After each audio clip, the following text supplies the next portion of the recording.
যে ব্যক্তির নাম নামাজের মধ্যে না পড়লে নামাজে হবে। সবাই নামাজ পড়ে পড়ুন।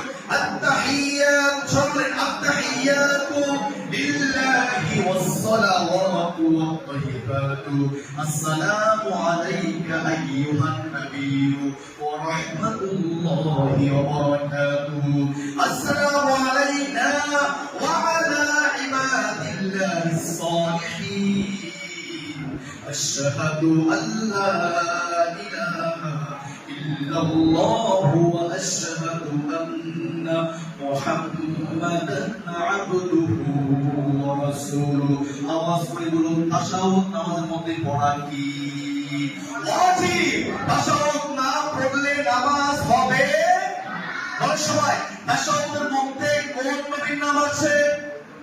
মুহাম্মাদের নাম আছে। মুহাম্মদ সালাম দিচ্ছে কে?